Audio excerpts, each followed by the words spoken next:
You're listening to Trek FM.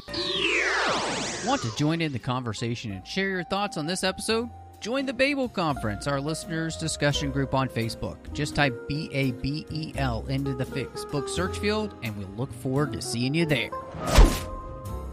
This is Steve Sansweet of Rancho Obi-Wan, and you're listening to the 602 Club.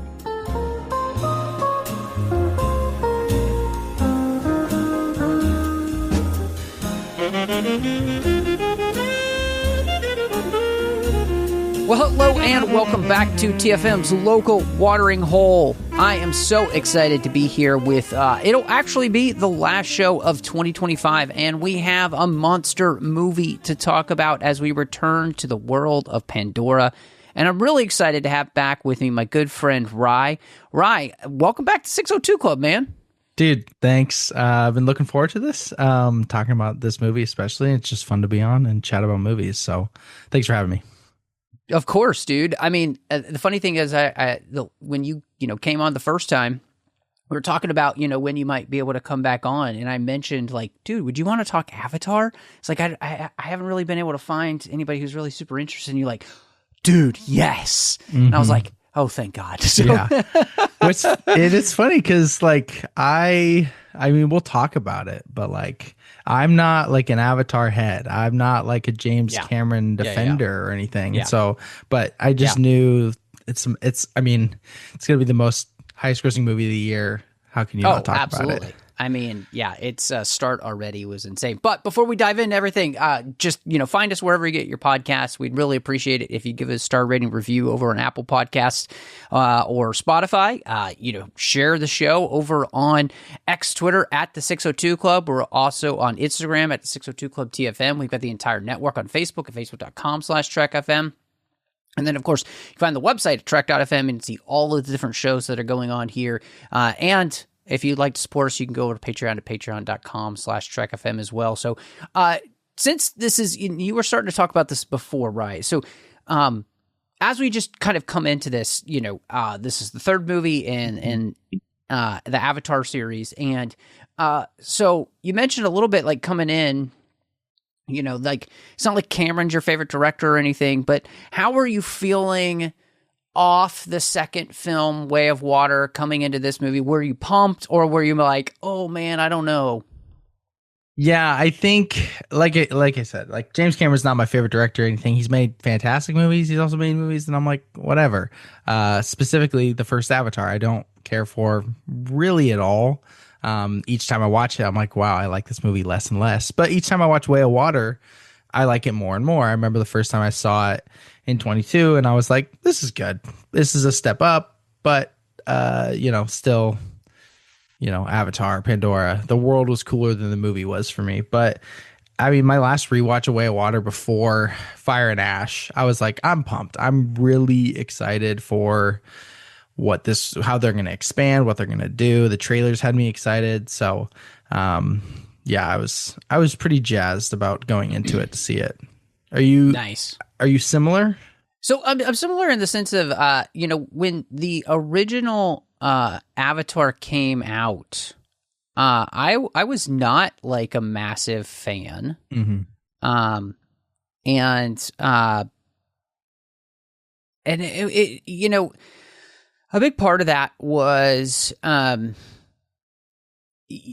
movie itself, just felt so generic in many ways. I felt like, but the interesting thing is that then Way of Water came out, and I was incredibly impressed. It was one of those things where I didn't realize how good a director could take a movie to which I wasn't impressed by and then do a thing that I didn't expect, which is make me actually care about a movie that I didn't think that I was going to care about.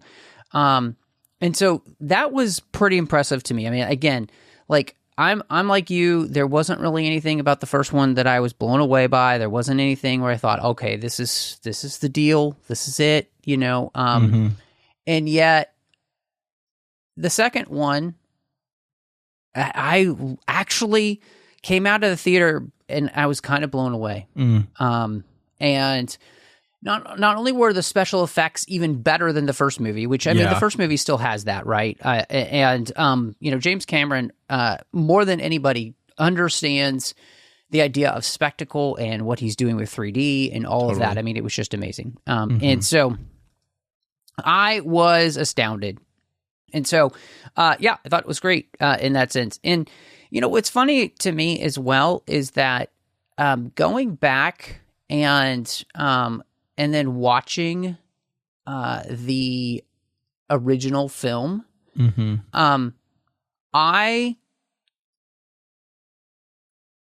for me, it grew on me. Okay. And now when I say that, what I mean is it grew on me in like half a star grew on me. It's not like it, really became a thing. I think it went from like 3 to 3.5, right? Okay. But that's it. I still, it's still not my favorite, but the series really grew on me because of that second film. So, I mean, coming into this one, I was thinking to myself, oh my gosh, okay, so you did a thing that I didn't think possible. You made me care about this world when I didn't think that was possible. And now, so coming into this third one, I'm actually pretty pumped, pretty excited. I'm pretty ready to go. And I wanted to ask you this. This isn't even on the outline, but this is obviously a follow-up to the second movie. But did you feel like at all that this is actually almost like part 2 of part 2? More than necessarily just a third film in the series? Yeah, to a certain extent, yes. I think that right now there's a lot of discourse online of just saying this is just Avatar 2.5, and they're using that as a negative thing to just criticize the movie for some reason. And I think, like, to a certain extent, yes. Like, there's elements of it that, I mean, both these movies, like, this was supposed to be one movie. Like originally, from what I understand, what James Cameron has said in interviews is that like all this stuff was supposed to be in one thing. Obviously, it's too much for one movie, so they split it up. But I think there's enough here that it feels distinct, it feels different. But there's elements of it that I see and understand stuff with whales and stuff with the RDA that feels very connected. But it didn't bother me like it is bothering some.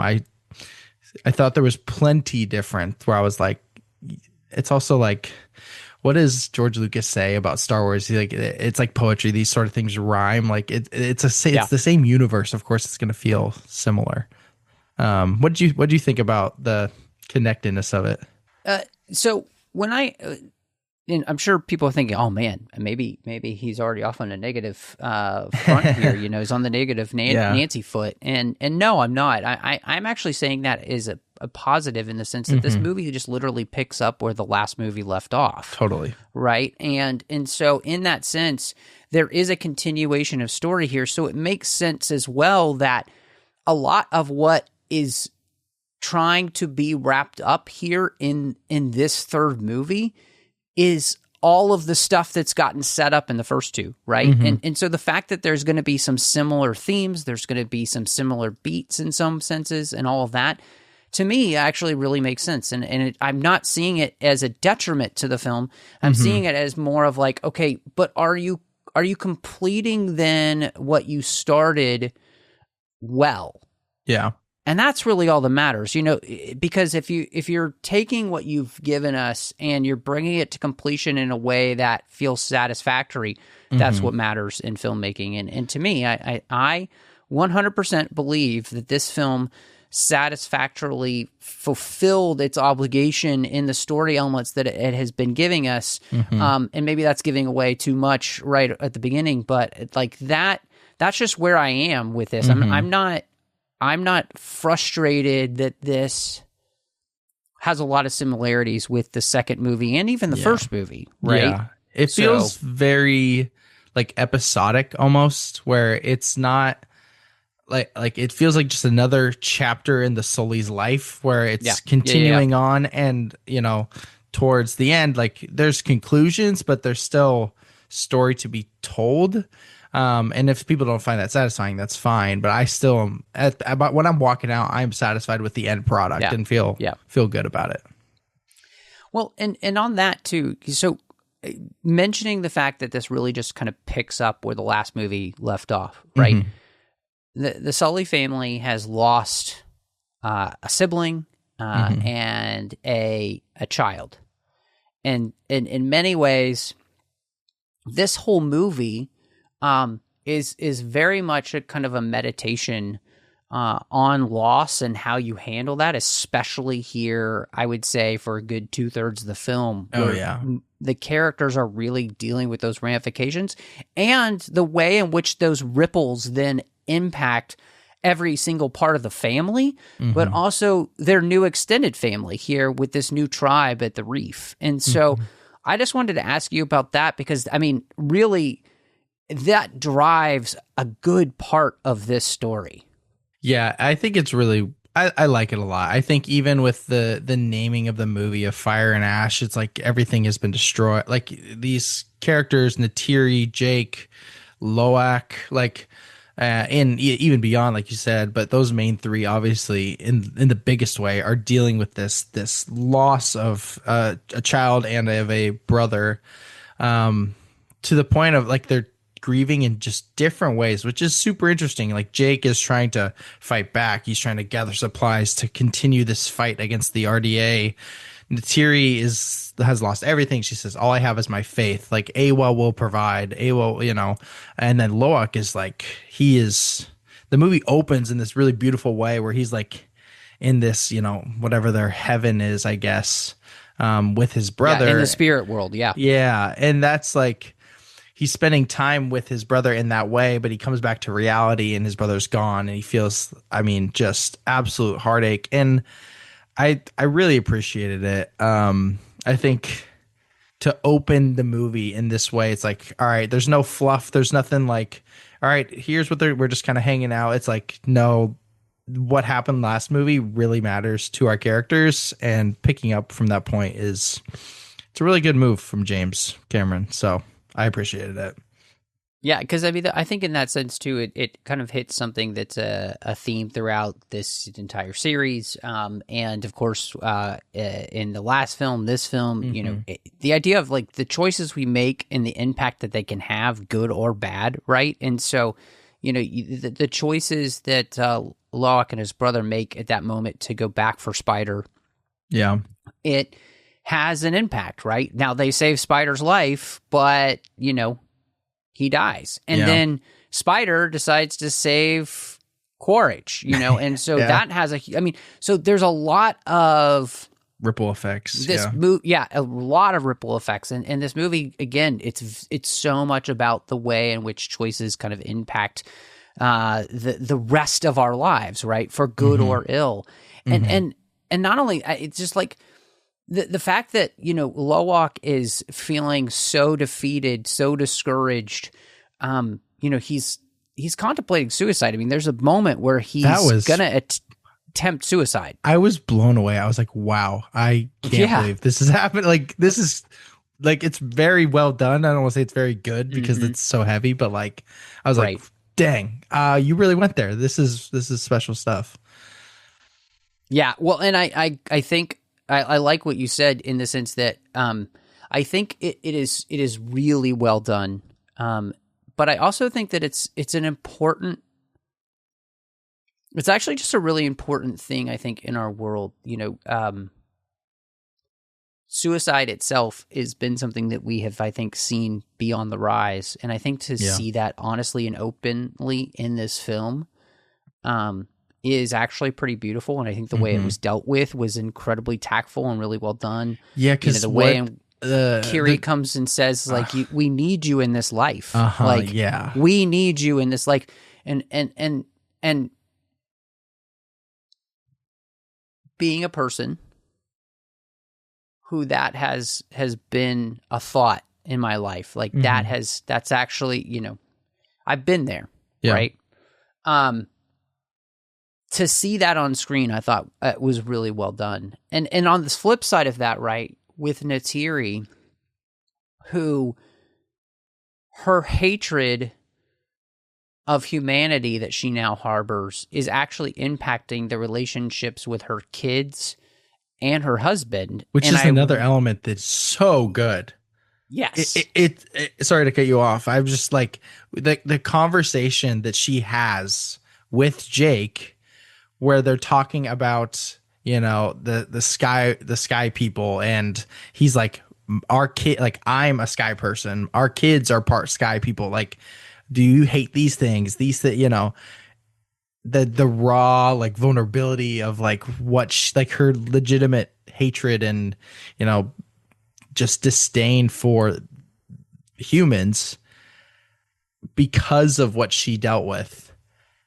It was extremely powerful. It was extremely moving, and like I can't believe an Avatar film's actually continuing to just dig deeper and deeper and deeper into these human emotions that we do feel based off of, like you said, the choices that are made for good or for bad in our life.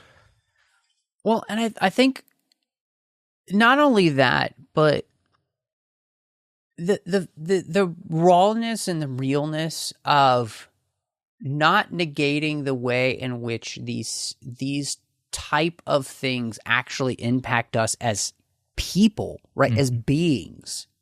And the realness then in this marriage, right? Of having these discussions, to which, you know, both you and I are married, and mm-hmm.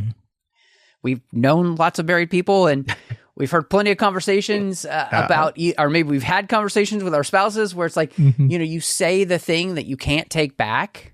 Yeah. And there's a pain and a wound that gets opened there because you said something that, whether or not it's true, it's just leaves a gaping hole. Yeah. And the beauty of this, and what I loved about this whole thing is that they have this incredibly raw conversation, and yet, and it, you can tell it causes Jake an immense amount of pain, mm-hmm.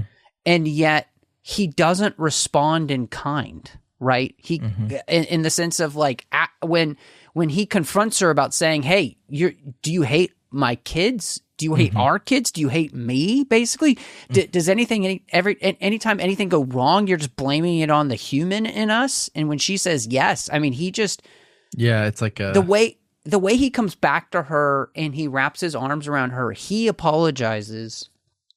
And then he reminds her that this family is their fortress. There's something incredibly beautiful about that, because sometimes, whether or not it's the right thing to say, things need to be put out in the open, mm-hmm. Just so that they can be dealt with and then let go of. And in that moment, I almost feel like that conversation, and I don't know if you agree or not, but it does feel like once Neytiri is actually able to verbalize it, it does help her begin to actually deal with this, because her attitude does begin to change throughout the rest of the film.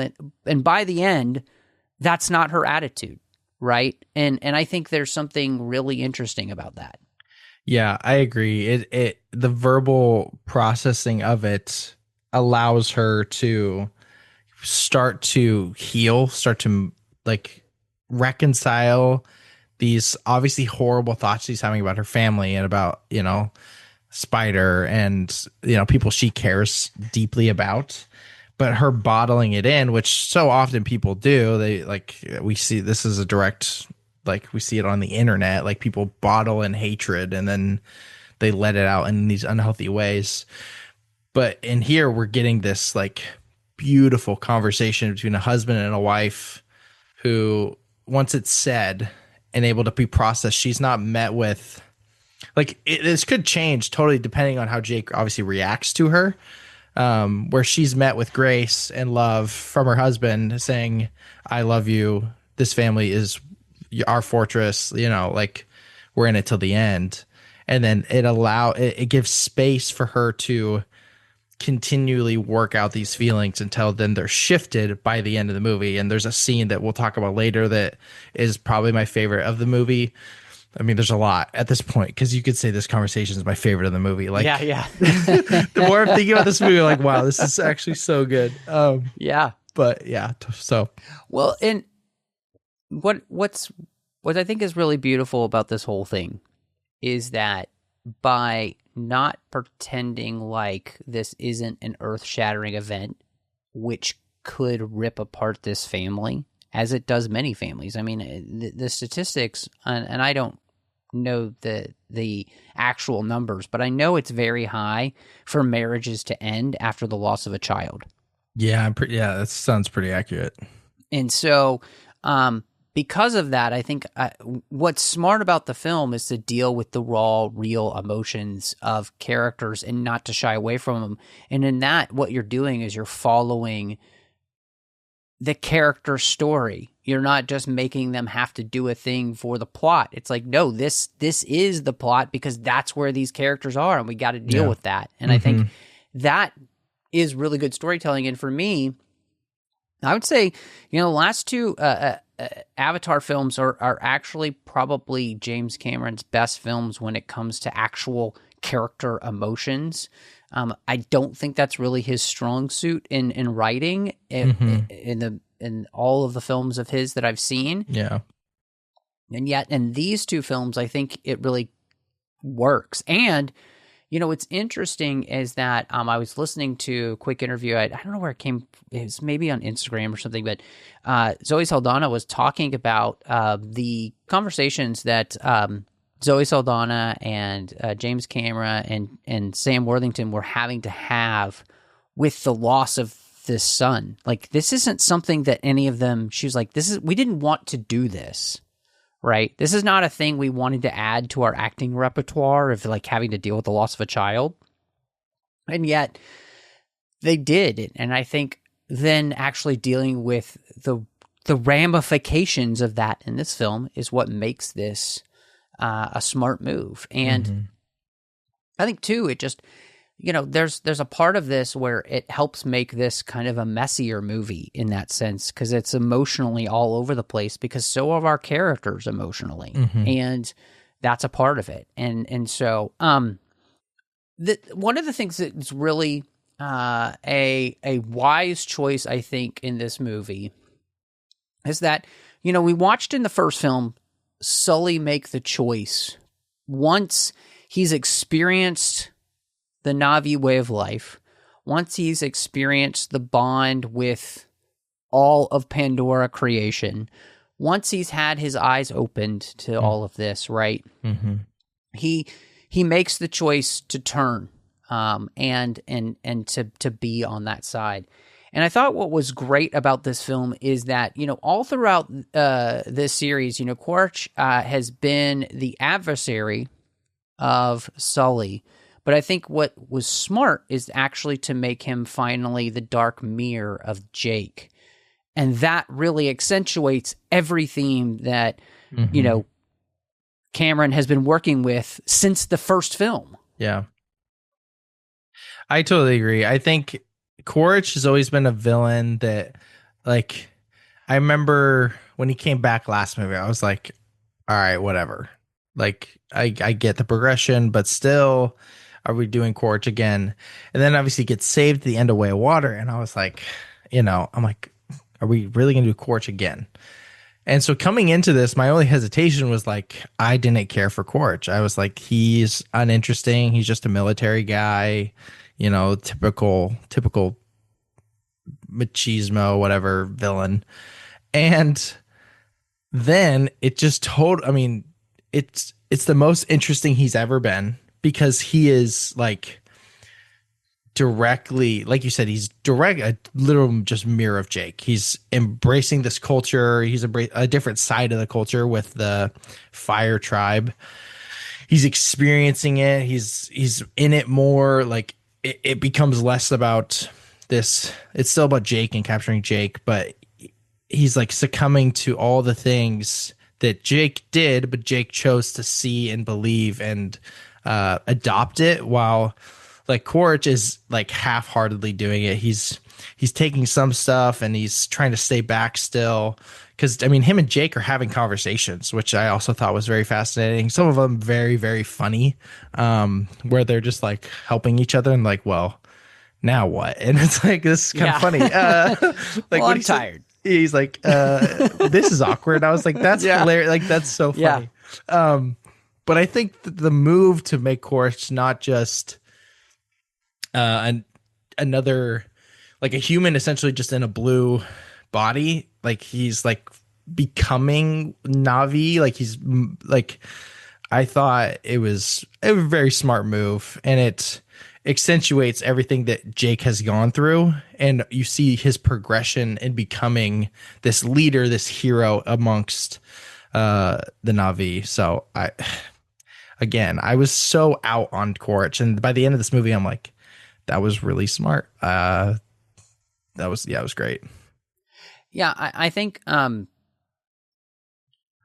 it's fascinating because, you know, Quaritch here in this film, like you said, he has the same trajectory as Jake does, and yet the side of the Na'vi people that he is embracing is the side that reinforces his own beliefs, right? Mm-hmm. Which is that life is a strict us versus them, that there's no enlightenment other than the fact that there's nothing beyond this world other than to take what we can get, than to be, you know, offered power. And in so many ways, I was really struck by the way in which I think he mirrors the character of Satan in Paradise Lost, you know, who famously says it's better to reign in hell than serve in heaven. Yeah. And because he's offered grace, he's offered redemption, he's offered enlightenment, and yet he completely rejects it. Yeah. Because he doesn't want to give any of this up. He doesn't see the reason to, because he willingly keeps his eyes closed. You know, Sully says to him many times, basically, have your eyes opened. You have the eyes to be able to see. So actually open them and see. And he chooses not to. He makes the decision to reject it wholeheartedly. And what's fascinating is, you know, on the other side, Sully, even though he struggles with the spiritual existence on Pandora, he does have his eyes opened. Yeah. That there is something larger now that he's connected to, and he's realized that it is important to be connected to something larger than himself. You know, in the sense of understanding the symbiosis to the world, and understanding that he's meant to be a good steward of the world of Pandora and not just exploit it. I mean, it's you know, spiritually speaking, it's all the things that we would think of the way in which, you know, Adam and Eve in the Garden of Eden are handed the Garden of Eden by God and said, and he's like, take care of this, right? And then they don't, of course. Yeah. And that's the exact same thing that Cameron is playing with all of those ideas here, where, you know, humanity has come to Pandora and to basically take advantage of it in the same way that it took advantage of Earth. I could say stronger language, but this is a family-friendly show. And so, and Sully is a person who, again, he's had his eyes open to say, hey, if we embrace Pandora as it is, as the ecosystem it is, as this thing that's bigger than ourselves, it actually leads to a better, more fulfilling life than if we just try to take advantage of it. Yeah, and it's interesting because you see, like you said, Jake struggles with it. Like, he struggles with the spirituality of it. He struggles with, like, you know, Neytiri saying, Awa will provide. But he's like, you know, like, he questions all this stuff, but you really see what he actually believes in those conversations with Korch, because deep down he's like, it like removes his like blinders a little bit, because he sees, he's aware, but him pushing back with the people he's closest with, then his enemy, who he's like, dude, you could just have all this that I have. Like, I find it very fascinating where he, with Neytiri, is like questioning, even though he sees, but with Korch, he's like, you could experience all this beauty, all this, you know, you could steward all this stuff, you could have it all. Like, there doesn't need to be any more, you know, like his human, like he says, Korch is gone. Like, who you were, like, it doesn't exist anymore. He died. Like, you're this whole new being, whole new person.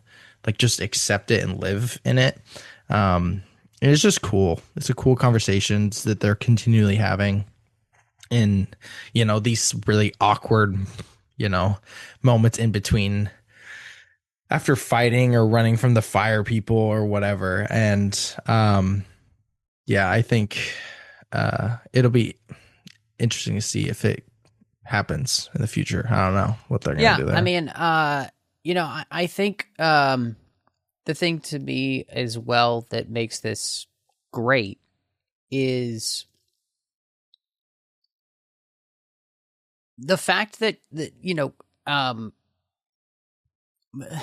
this whole series. Look, this is not a monotheistic type. I mean, this is a very pantheistic type of idea. But what Cameron is tapping into here is the idea of faith, right? Is the idea that there's something bigger that we can be a part of, right? And he's using this kind of more pantheistic sensibility to tell that story. And yet what we're seeing it also, I think, told through are, I would argue, through kind of a more Christian like lens, in the sense of like everything is kind of seen in this idea of, you can become part of this thing if you give yourself to it. You become part of the bigger whole if you give yourself to it. If you allow yourself, to be given redemption, basically. To all of this type of stuff plays out throughout this film, and I just find that to be really interesting, because so many films, other than like, the Star Wars series, which doesn't shy away from its spiritual side, because that was Lucas's whole point. So many films these days, I would say the Marvel series in general is one that either mocks religion or tends to downplay it or anything like that. And, Avatar, on the other hand, basically is saying, no, maybe our lives would be better as human beings if we had a little bit more faith. If we actually, and then we allowed that faith to impact the ways that we lived, because that's exactly what happens here, with a lot of the Na'vi people. Not all of them, of course, because that's what we get in this film. But I find that to be really interesting for, one of the biggest film franchises in the last 20 years to be saying. Yeah, I think it's interesting as well. I remember like Avatar, like there's always been this spirituality towards the franchise, but this movie in particular felt like distinctly the most Christian. Like just things jumping off the screen where I was like, oh my, like over and over and over again, there's like these themes and this imagery that I'm like, it's like overwhelming to a sense, seeing just all that James Cameron is wrestling with and dealing with and trying to communicate, and like very on the nose in some points where I'm like, yeah, man, keep going. This is great. Keep doing this. Well, and speaking of that, I mean, I think, we can't negate the fact that one of the big questions in this film is the problem of evil, which is one of the most classic questions when you talk about God in general at all, right? How could a good God allow bad things to happen to good people is the question. Totally. And so the fact that we're going to be meditating on the problem of evil is so interesting. And, the question of, why wouldn't a good God or, a good spiritual being intervene on behalf of their people, and it's a question that Neytiri and Jake and Varang and Kiri and all of these people deal with, right? And I think it's interesting because you really have different ways of dealing with the problem of evil, right? You either kind of take the Neytiri stance, which is that you lean deeper into your faith and trust that this being has a good plan that you can't see because you're not that being. Or you're like Varang and the Ash, who completely reject their faith and just embrace hedonism, atheism, power, and basically pure evil. I mean, I don't think Cameron really shies away of basically kind of making them almost like weird Satanist type cult thing. Totally. Crazy. At all. Yeah. And so I found that fascinating.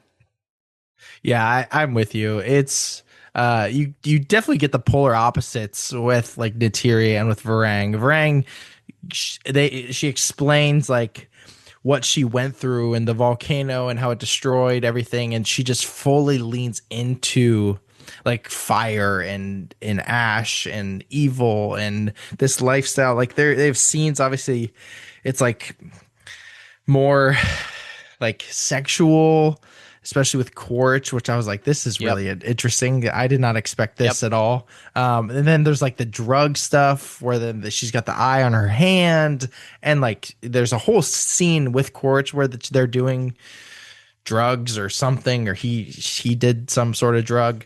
And it's just so self-indulgent. Everything's meaningless. Let's just lean in to like take what we can get, kill what we can kill. Like she says, like fire is the most pure thing. And it's the thing that, destroys and destructs. And on the opposite side, then you have Neytiri leaning in. You have like Kiri, the Sigourney Weaver character, which is still weird, but that's a different conversation. But she's constantly like praying to Awa and like, Awa, why are you silent? Why are you not responding? Why are you not helping? Which pairs directly with this problem of evil. These bad things are happening. Why are you not stepping in to help us, to save Spider, she's going and she puts her, I forget what they're called, her tail thing to the spirit world. And she's like met with like opposition almost. And it was a real picture for like in different outlets, how people react towards this problem of evil, to the silence of God, or what they deem to be the silence of God, or what they believe. And I thought it was really well done. I thought like you could see people that you could see yourself in each of these characters to some extent, and how you've responded or reacted, like wanted to push away God because you went through something. You're like, how could you allow this to happen? I'm just going to lean into the depravity, into the destruction, or I'm so helpless. I need you so badly, God. Like I thought it was really well done. And again, it's just another theme that Cameron's playing with. That it's like there's so many things, but it's like this controlled mess that works really, really well.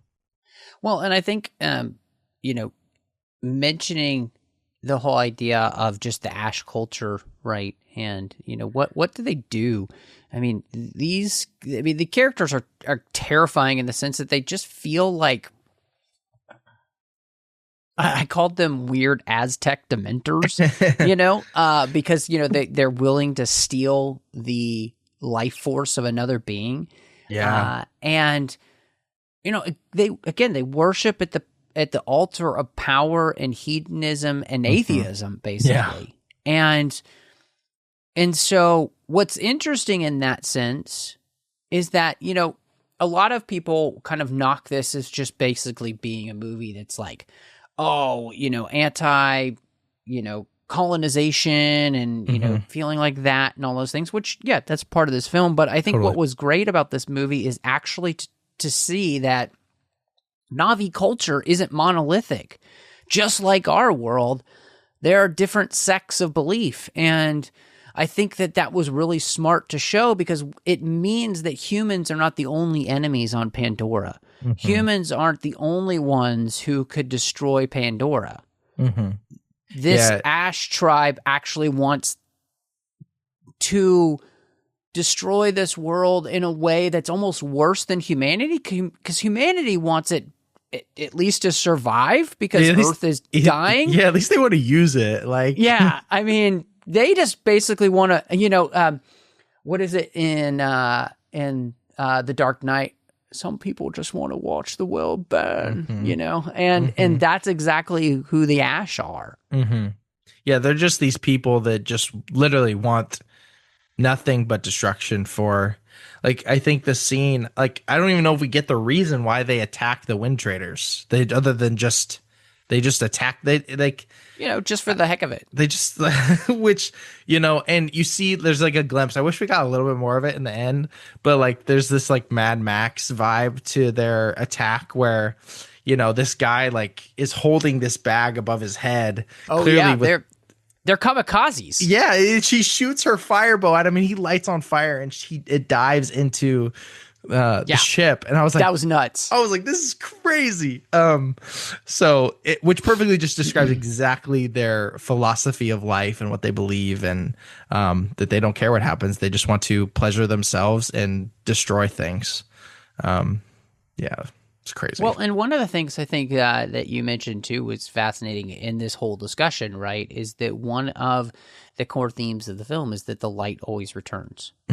And, they have the eclipse that happens every day.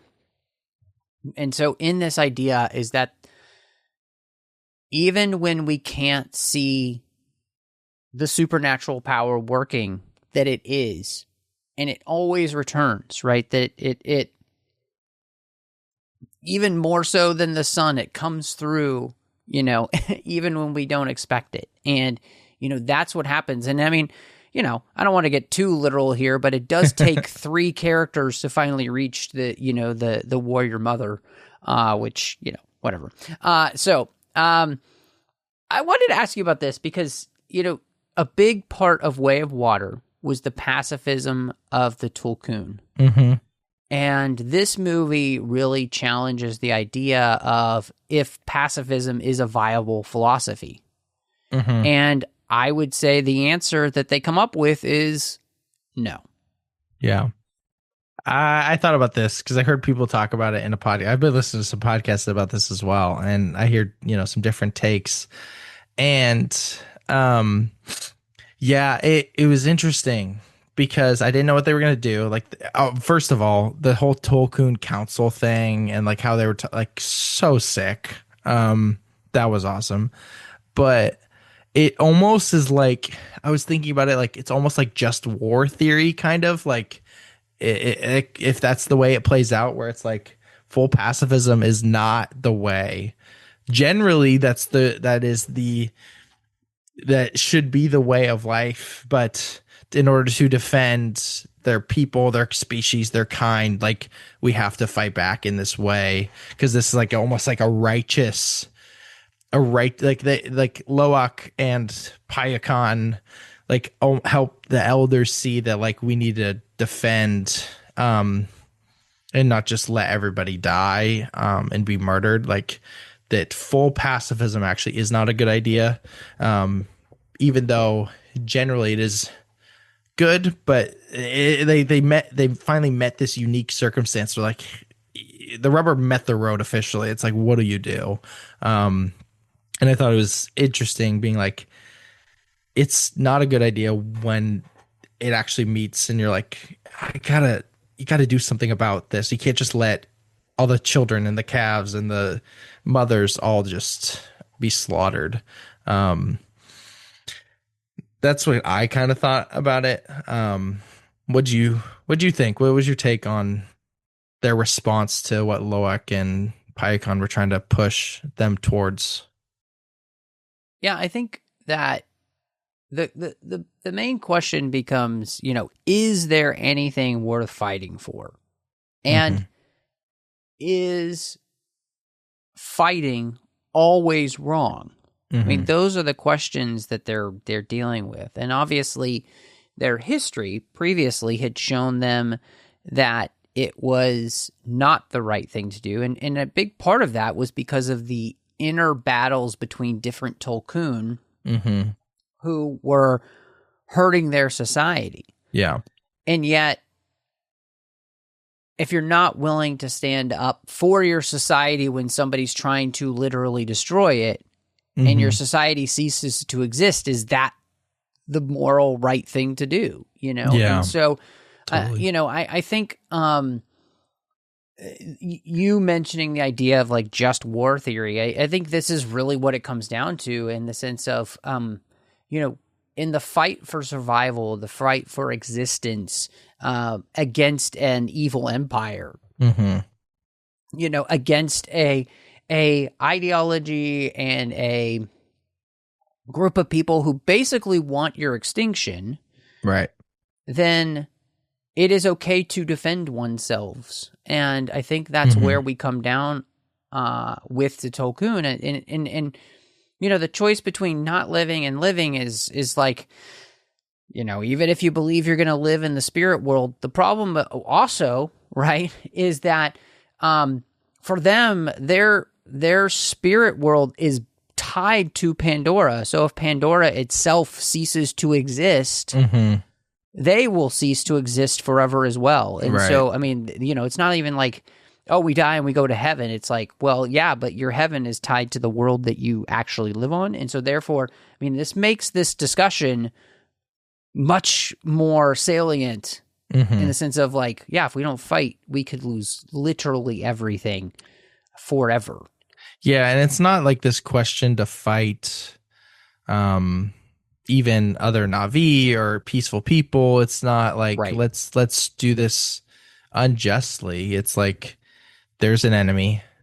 We have people to protect.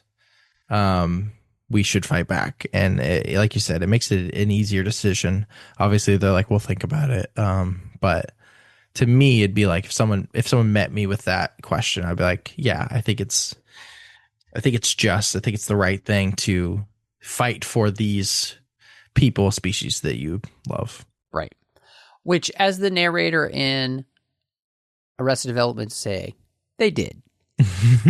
So one of the things that, and it's probably, I would say the most powerful scene in the film. And there's this moment where it seems like a possible sacrificial human might be needed to save the Na'vi way of life forever.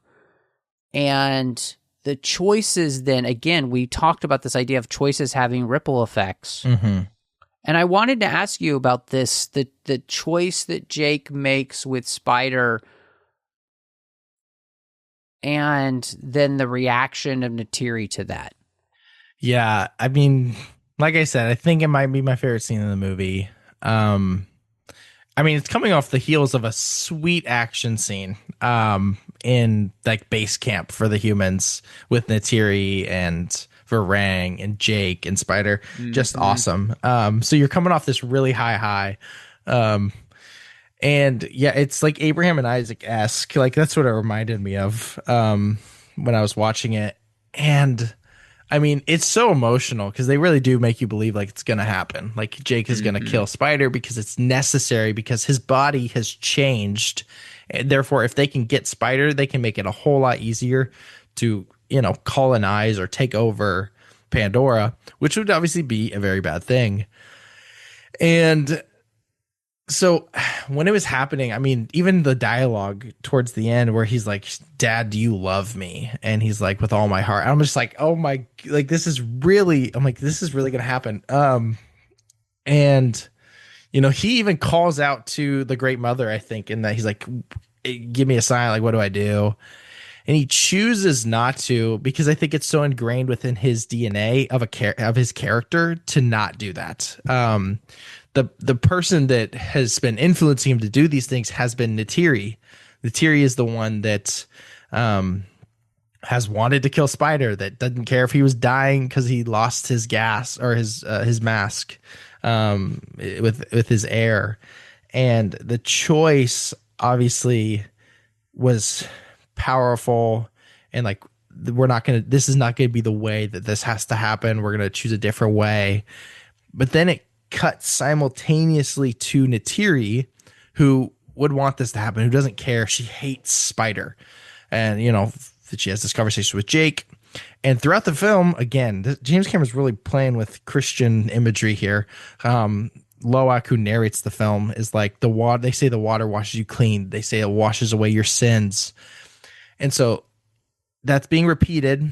Neytiri struggling with the loss of her son, hatred towards Sky People, hatred towards Spider. And she is at the riverbank in the forest, which is where she is home. Like the forest is her home. She's a forest Na'vi. And she's wearing the makeup of the Ash people, of destruction, of evil, of hedonism, of self-indulgence, all these things. And she's like it's like a light switch fully just emerges, and she recognized, like, everything that she's been dealing with, the conversation with Jake, all comes to a head because he's going to kill Spider. And she finally gets it, and she takes the water, which washes you clean and wipes away this evil, this destruction. And I mean, this is like so good, great, so powerful, like such a, I mean, James Cameron's probably not thinking this, but like living water washes away your sins, John 4. Like, oh yeah. So I'm just like, dude, this is amazing. And she runs towards him, and then, oh, this scene's so good. She goes to him and she's like, I see you. Like the phrase that they say as a people, as a species of like, it's like saying, I love you, basically.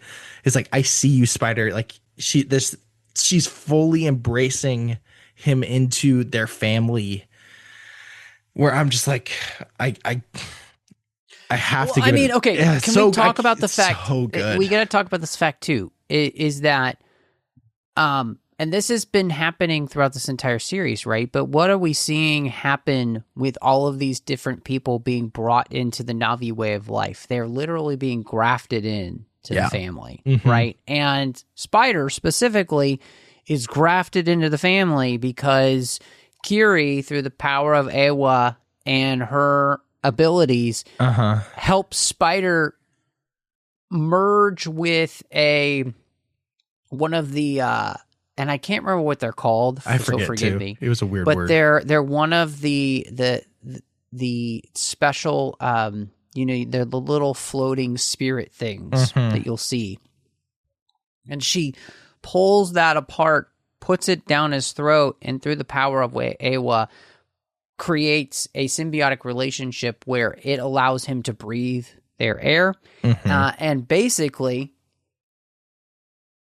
become Na'vi because, he grows the Kuda. Is it Kuda? Kuda, the Kuda. That's what it is. And it allows them. So there's something so interesting that's happening in these films. And again, I mean, it's one of those places where, Cameron's playing with, like Lucas did, all sorts of, spiritual ramifications from all sorts of different types of religions, so, but what's fascinating is that I think so many of these things come together to create a story that's much richer and deeper because of that. And so, yes, I mean, that scene, I just love the way that you were describing it, because there is such emotion in that scene. And the beauty of that too, there's that moment where Spider says, I know I have to die. Like he knows that because he's lived with the Na'vi people enough, he knows the danger that this change in him could have on the ecosystem of this planet. If human beings can do this the same way, he has, it could be game over. And so there's something so beautiful about that. And I think the other part about this, and I wanted to ask you about this as well, this might be the most pro-family film series I've ever seen in my entire life, because not only are we talking about the nuclear family, which doesn't get a lot of play these days, but we're also talking about the family of adoption. And, those two things are so incredibly beautiful that I'm just kind of blown away with the way in which Cameron's kind of, trad lifestyle is really on play here. And I'm here for it, man. I'm here for it 100%. You have a wife who loves and respects her husband. That doesn't get a lot of play either. You like that. Wait. Could you say that again? She what? She loves and respects her husband. Oh, I'm sorry. I hadn't heard of that before. So at least in film these days. So like, oh, and on top of that, you have a husband who loves and respects his wife. Dude, you have Shocker. I mean, I'm just going to use biblical language here. You have literally like such a clear picture it's not perfect, but a pretty clear picture of like Ephesians 5, right? You have this wife who loves, respects, submits to her husband, and this husband who loves, respects, and sacrifices himself for his wife and his family. Like agreed. Yep. In the movies that are going to make the most amount of, like, it's going to be like $6 billion amongst 3 films. Like, this is ridiculous. Which is insane. so it's like, this is the most popular, one of the most popular franchises ever, at least financially speaking. It's got 3 movies now, and it is a display of a traditional husband and wife and the nuclear family. And like, family is everything. It's important. And you do everything you can for them. And not only that, is that like, if you're adopted, like, you become a part of this family. Like, you learn with Kiri and you learn with Spider that there's no like outsider. It's not like you don't matter. It's like you're brought in willingly. Obviously took Nick Fury a little bit longer, but that's her character development. But in general, Spider's welcome into the Sully family. And even, I don't know, it's like, it's so refreshing to see because you don't see it a lot. It's like, I don't expect that the 9-foot tall blue people is where I'm going to get this stuff in current media, but it is. And I'm going to take it and say, go look at that because it's really beautiful. Yeah. I mean, I couldn't agree with you more. And it's just one of those things where, you know, even just removed from, if you want to remove, for anybody who's listening, the kind of the Christian overtones that you get there with this, right? Habits. I mean, just in general, the family itself is the building block of every society, every culture, because without it, humanity dies. Yeah, totally. And so the fact that we're seeing a film that is celebrating that family makes us stronger, that we're stronger together as families is really beautiful. And I applaud James Cameron for this. It's one of the things I love so much about the film. And so I did want to ask you, we finally reveal, you know, with Kiri, you know, and her chosen one status, Immaculate conception, you know, exactly, and how all that worked. And so I wanted to ask you what you thought about them kind of bringing that full circle. Yeah, I think it's good. Like, you know, you kind of figured, I guess, within the first 2 films how it was going to work. But like, you get the definite answer. There is no father, you know, literally like, she's Navi Jesus, which is just, it's just funny. Yeah. It's like, all right, Cameron, like, I mean, Anakin is Star Wars Jesus, basically. So it's true. It's not a far-fetched thing, but I think that there's a lot to like about Kiri's arc and what she's going through and kind of her powers. It's very like, she's so into like the world of like, she's so connected to it, which I find very interesting. I think there's still just a lot of questions to be answered about her. That where I'm like, I'm pretty satisfied. Like, I enjoyed what we find out, and obviously her saving Spider, and you know, her connection to Awa and her struggles there, and where Spider and Took help her and all that. Like, it's good. I just have a lot more questions, I think, than we have answers at the moment. And I still think it's weird that Sigourney Weaver's playing a 15-year-old, but whatever. Yeah, I mean, I think, you know, there's something really interesting because the whole idea of that, you know, Awa did not choose basically to save Sigourney Weaver's character into the Avatar. Mm-hmm. Yeah. But what it did was it planted a seed in the Avatar that allowed it to create a clone. Mm-hmm.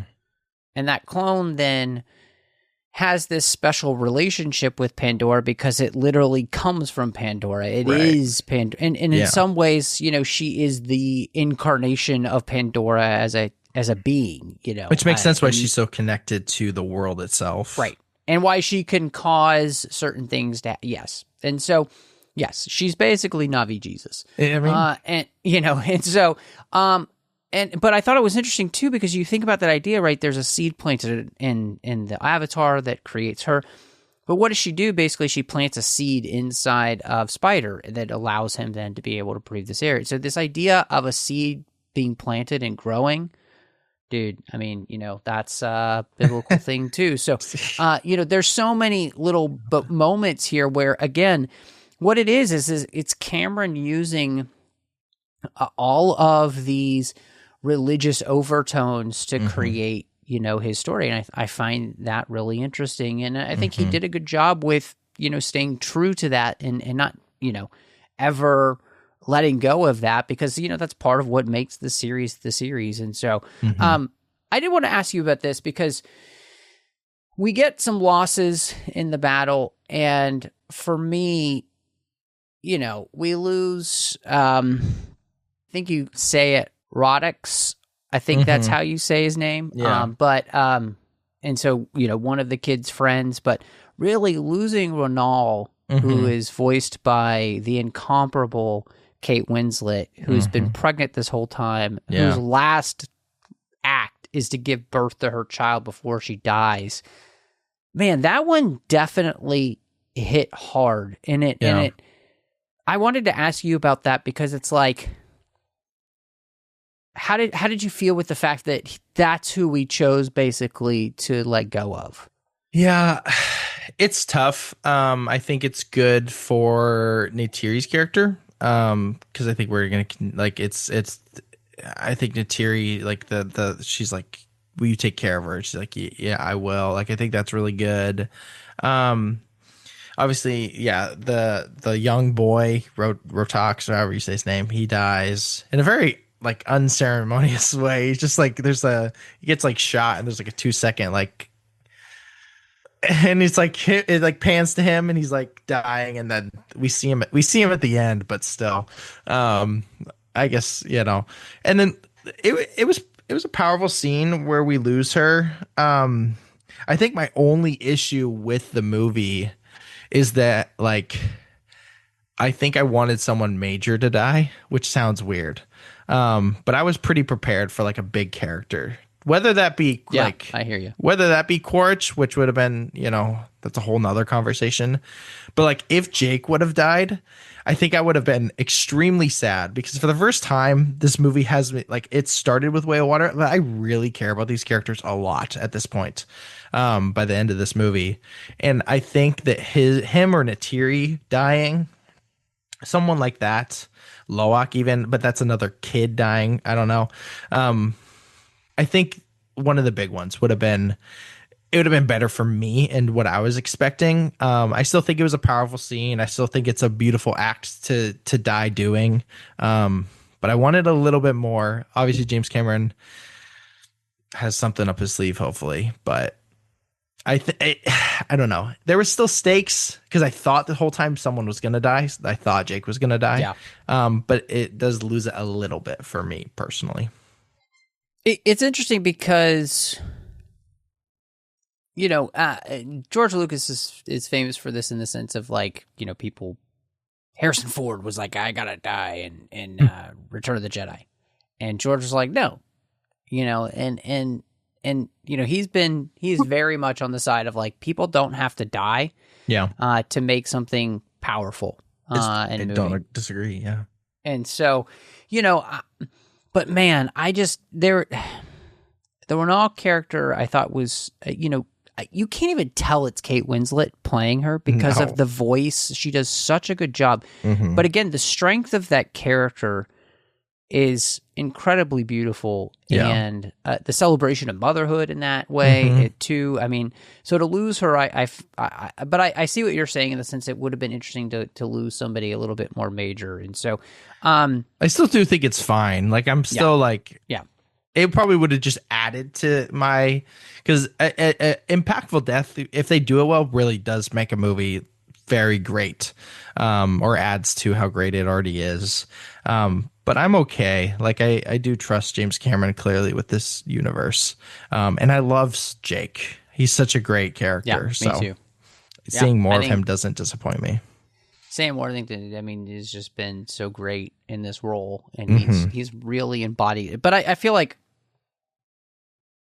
everybody's embodied this. I was watching a little behind the scenes stuff, and just like there was this moment where Kate Winslet was talking about where her spirit sister dies, the Tolkien, and what they show, what she's acting to, is just nothing.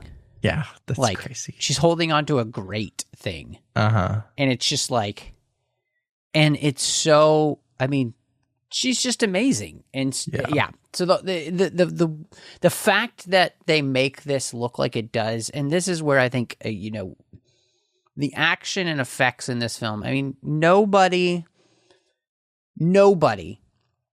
except for probably Nolan, is making movies that are this consistent in their visual execution that you never, for once, are taken out of the movie because something doesn't look right. I mean, I saw this movie in 2D and 3D. I think it's better in 3D just because it's so immersive in that sense, and it's so well done. I mean, Cameron understands 3D like nobody else. Yeah. But, I mean, this movie is flawless because, especially in 3D, those characters, I literally feel like I could reach out and touch them. They feel real. Everything in the world feels real because it's so consistent. It's so well done. And then every action beat is just, it's pretty astounding. I mean, you could probably have some complaints about the last battle feeling a little bit too chaotic, but I'm blown away what they're able to do these days. Well, excuse me. Let me rephrase that. What Cameron is able to do. Yeah, I mean, like, I think from the moment the movie started and they're flying around, I'm like, holy crap. Like, this is ridiculous. It looks so real. Like, the wide shots, the action sequences, the close-ups on their face. I'm like, man, if you showed this to a person who's never seen a movie before, and you're like, here, these are real people, they'd be like, oh my gosh, there's blue people that live. Like, because of how, like, you feel so immersed because of how good it looks. And yeah, I mean, action sequence after action sequence, like wherever they're fighting, whether it's in the sky and they're like dog fighting, which was amazing, or like the hand-to-hand stuff that they're doing. I'm just like, I don't know. We got to get everybody on.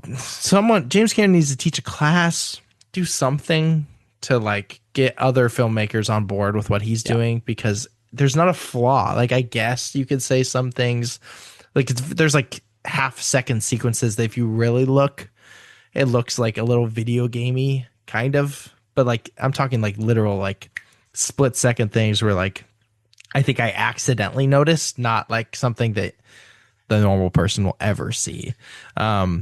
What the normal person sees is like there's not a flaw in these movies visually. And it's like when you think that Way of Water is like Avatar was amazing, the first one visually, it's like holy crap. Then you see Way of Water and you're like, whoa, they leveled up. And then even this one, I think they leveled up even further. And I'm like, I didn't even know this was possible. It's awesome. It's like, yeah. So cool. I love that. I love that you said that, because like you didn't even know this was possible, and I think it speaks to the fact that I saw a post the other day somewhere where it's like VFX is going backwards, and you think about not my favorite movie in the franchise, but the work that they did on Davy Jones. Yeah. In the Pirates of the Caribbean series, in that second film, is still outstanding and holds up against anything. It looks so good. And the biggest problem, we've talked about it here before on the show in previous episodes, but there's not enough time. Directors are not clear enough about what they want. Yeah. And changes are made at last minute. And so if you do that to a VFX team, there's only so much they can do. Cameron knows exactly what he wants. He's built the technology to do this in the same way that Lucas was doing, right? Mm-hmm. And 3, there's enough time. Yeah. And so he's not rushing these movies out. You know, he's not pulling a Disney with the sequel trilogy that everything has to come out with, you know, light speed. Yeah.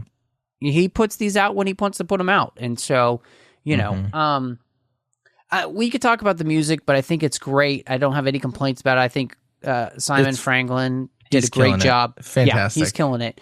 But I think the more important question becomes this. Look, you know, Cameron had talked about this idea that there were 5 films in this series. And if a 4th one is to come, it's probably not going to come for a few years. You know, Cameron is at this point seems very keen about moving on from Avatar, and that he just wants to make other things. Yet this one, box office is doing well enough that it's like, yeah, they're going to want another one. So yeah. I wanted to ask you this, like, he's talked about the idea that, you know, with the next 2, there's going to be a time jump. One, because these kids are a lot older now anyway, and so there has to be. But with the way this film ends, is this, should he just let this go and then go do other things, or do you want to see him return to the world of Pandora? I mean, it's like at this point, how could I not want him to return? Like, he's made amazing movies outside of Avatar. Like, I love Aliens, I love the Terminators. You know, like, I haven't seen The Abyss, but I hear The Abyss is great. Like, Titanic, like all these. He's a fantastic director. But my fear is, because there is more story to tell. I don't know what you think, but I don't think Quaritch is dead. Like, he falls off in this weird way, and we don't see a body. Varang went somewhere. Like, there's more story to tell. I want more story from this. And I think he could give it over to somebody, but I just don't think it would be the same. I think he needs to complete the story that he originally intended with like an epic conclusion type thing that like culminates. And then he can be done. But if he's done, it'd be sad, I think. I want more from him in this specifically.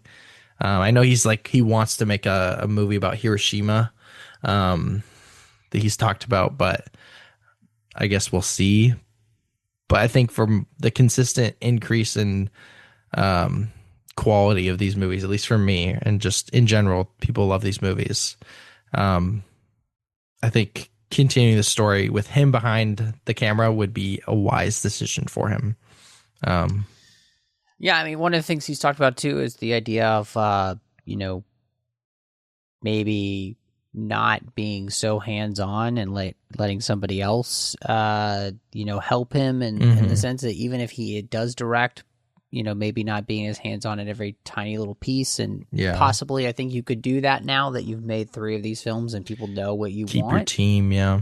And so I think the thing that makes this feel like it could work is that by doing a time jump, it means that we are most likely going to be dealing with different themes. And I actually think that it's wise if you continue that Quaritch is dead and that the main villains become the Ash, and this becomes not about human versus Na'vi, but this becomes about the worldview of different Na'vi. One who basically want to destroy the world and watch it burn, and others who want to protect it. And I think that would be a much more interesting story to tell, because that Sigourney Weaver has said that she's the main character going forward. And that would make sense then for her to be the main character. If that's the story you're telling, because I don't think there's really anything left to tell with Quaritch. I think it's actually more interesting to have him dead and say, hey, you know, he's the character who literally had every choice to turn around and chose to die instead of that. Yeah, I guess I wish he died in a more in a different way. It felt so anticlimactic, I guess. But also very on brand for his character at the same time. It's true. This is awkward. Yeah, and then he's just like, well, no, but I agree. I think getting more Varang and more Navi is definitely a move that would be the best. I saw in an interview today, James Cameron was talking about Neytiri not knowing what snow was, and I was like, snow would be so cool in this world. Like, give me that. Like, that would be awesome. So, because we're just in a section of Pandora. It's a big planet, you know. So give me more of that. Give me more Wind Traders, more Ash people. Like the RDA stuff, I understand why it has to be a part of it, but I don't care nearly as much. They're just kind of a piece of the puzzle.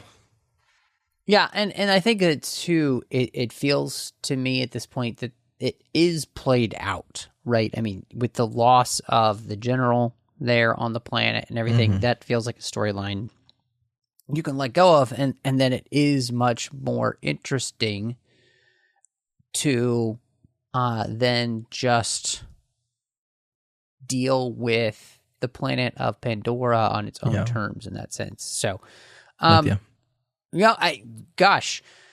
are you going to be on your ratings for Avatar, Fire and Ash, Ry? So I saw it once on Friday it came out. I gave it a 4.5. And then I saw it yesterday, and even after I'm still sticking with 4.5. I could go up to a 5. Like, I love this thing. I get that some of it's kind of messy, but it's like a beautiful mess. It's Cameron's Avatar's version of like At World's End or Dark of the Moon, like these big giant blockbusters that are dealing with a lot of things that, I love it. I'm sticking with 4.5 at the moment. Where are you at? So I've seen it twice. I saw it once in 2D, once in 3D, and I got to see IMAX where I had the 6-minute prologue. Dude, that's a whole other podcast. Odyssey, you talk for an hour about that. Good. Anyway, for the Odyssey, for people who don't, I'll be on that episode next year if you want to talk about that, dude. It's gonna be so great. Anyway, I think right now with Fire and Ash, I am at a 4. Okay. Out of 5, and the reason is because this is not as tight as Way of Water was, right? And I think that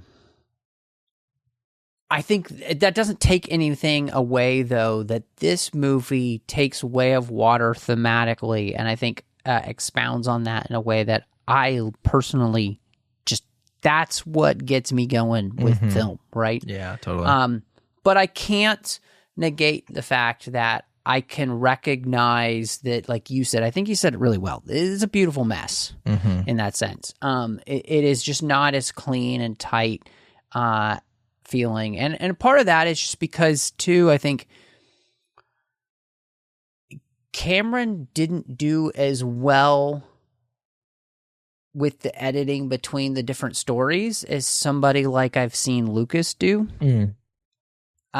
And so, again, like Way of Water was a much more kind of like very tight story, just with who we're focused on, where all the characters are, all that kind of stuff. This one, I mean, we're following lots everywhere. of different stories. Yeah, we're all over the place. And so, but again, I really enjoyed this movie, and I think, this is the end of the Avatar franchise. I think that Cameron can absolutely hold his head high. He should be very proud. He's created a series to which I will go back and rewatch now. I mean, this is a trilogy that I'll enjoy doing the rewatch of. And it's a long rewatch. So it's like the Lord of the Rings, extended versions. But it's great, and I'm glad that I feel that way, because the last thing you want to have happen when you have the thought process of a trilogy is that the third one's a letdown. Yeah. And this one didn't let me down in that sense. So, but Ry, finally the one I connected with. There you go, man. So if people wanted to catch up with you, see what else you've got going on, or maybe talk to you about Avatar or other films, where would they find you? Just at the moment, go on Instagram at Ry Talks About. You'll get every update I post for movies and if I start podcasting again. Nice. And you're on Letterboxd, right? I am on Letterboxd at 182nd, ONE82ND. Yes. You can find me all over the place, of course, on social media, the name Matt Rushing02. If I am on that platform, that's the name. Of course, on the network, you'll find me with Chris Jones. A lot of great Star Trek talk, talking all those things with him. We're excited to be back next year and really dive back more into that. And over on the Nerd Party Network, you'll find me with a couple of shows. One's called Owl Post, about every single chapter of the Harry Potter series, one chapter at a time, and Aggressive Negotiations, talking about Star Wars each and every week with the great John Mills. But thank you so much for joining us this year. And y'all come back now, you hear?